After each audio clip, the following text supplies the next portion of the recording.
Howdy, howdy, howdy, howdy.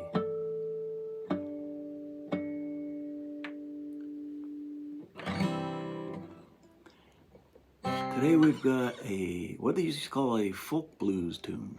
And this one was made famous by Elizabeth Cotten. She was the housekeeper at the Seeger household when Mike and Peggy Seeger were still at home. And one day they heard her playing the guitar, and she played left-handed without changing the strings because she was just using one of their guitars. And she'd always learned it that way, upside down. And she was finger-picking this tune called Freight Train, and that's one we're going to do today. And it's been recorded by so many people over the years, and it's still a popular finger-picking tune. So let's tackle this. It's in the key C. The only chords, there are 4 chords. C, there's one F coming up, and there's a G a couple of times. And there's the off, what they call an off chord sometimes, the 3 chord. It's an E. Why they call it a 3? In the key of C, the scale is do, re, mi, fa, sol, la, ti, do. The 3rd note is an E. C is the 1st, D is the 2nd, E is the 3rd. So the 3 chord, 3rd, 3 chord is an E. Quite often you'll be at jams and people will talk about, you know, this, they might be capoed, so they talk in chord numbers like that.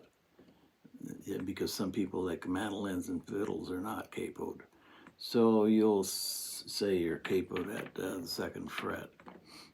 And you're playing, and they'll say, well, that's this song is the 1, you know, a 1, 4, 3, 5, 1 or something, and the numbers mean the scale, the numbered note of that scale and the corresponding chord. So like we have an E. F is the 4th.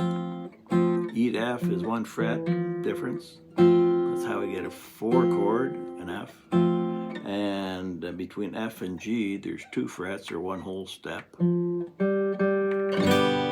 This is G. So this song has a 1 and a 3 chord and a 4 chord and a 5 chord. And a 1 chord, of course, is a C. So that's a little bit about theory. You'll run across this, so it's good to know. Now this song starts out with a bass run. The pickup notes are the bass run. Common bass run running into a C chord. And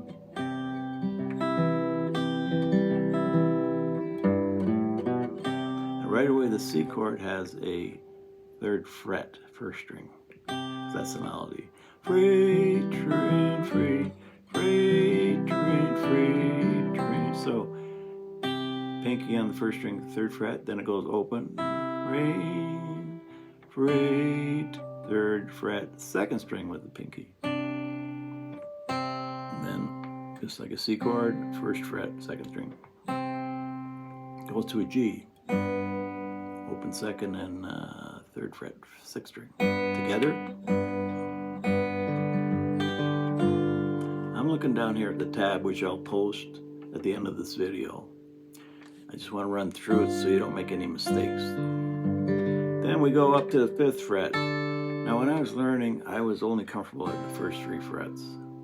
Maybe a 4th for a note. But up here all of a sudden it would feel like a nosebleed section. So we're at the 5th fret. It's good to change positions. Just have this thumb behind the neck and lightly touch, as a guide, you're sliding the thumb along the back of the neck to get up to the 5th. Back to the 1st fret, 1st string. Freight train. Then a G note, 3rd fret, 6th string, along with an open 1st string, because that's the melody. And this is the melody here.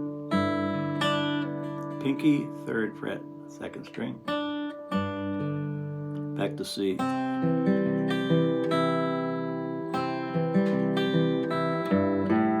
We're going to run into bass notes into an E chord.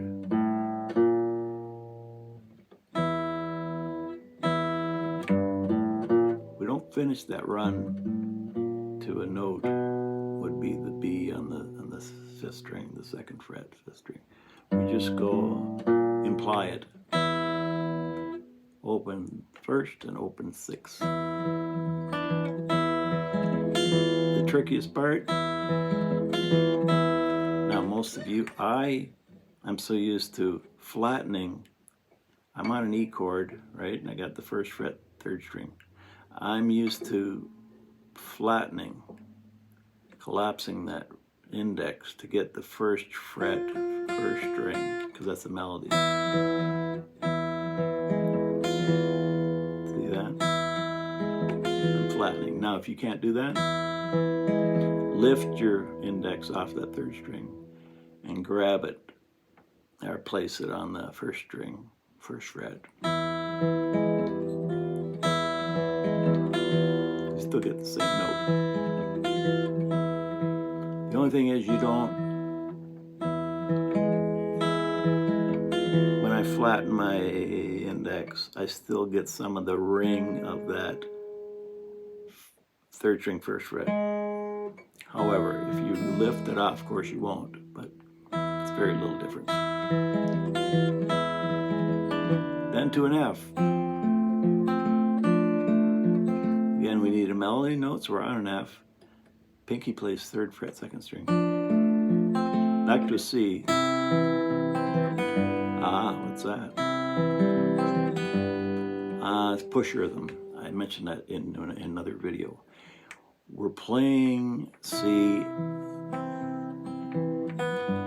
and we're going to a G early, so to speak. It's called push rhythm or anticipation. It's a syncopation. It has a neat effect, kind of ragtime effect.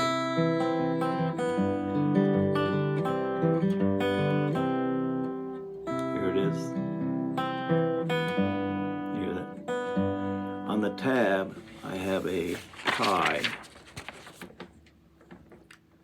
right there. That just means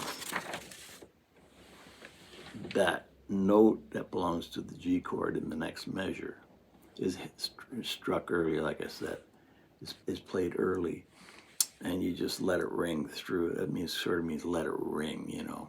Not that you're going to touch it anyway, right? But that just lets you know. There it is. Back to C. A little tag at the end. G, quick G to C. It has kind of a tag lick at the end of that. So that's Freight Train. No slides, no hammer-ons, no pull-offs in this. Like I said, the trickiest part might be the E chord, getting that 1st fret, 1st string. The rest is very, I wouldn't say basic, but it's complete finger picking, nice arrangement, not too difficult, right? So slow it down. Now, so many people ask me about where's the tab. I always put the tab at the end of my videos because I want you to, probably a lot of people skip this talking part, but the tutorial, it just explains a few things so you don't start playing the tab and maybe making mistakes or not using the right fingers or, you know, not getting it. So that's why I do the tab at the end. Hopefully you listen to what I'm explaining. So the tab at the end, you can just scan it and print it off, and then you can listen to my recording of it at the beginning of this video and slow it down if you have to, and you can listen and watch every note on the tab in your ear, and then later into your fingers, onto the fretboard of the guitar. Okay, have fun with that one. We'll see you again.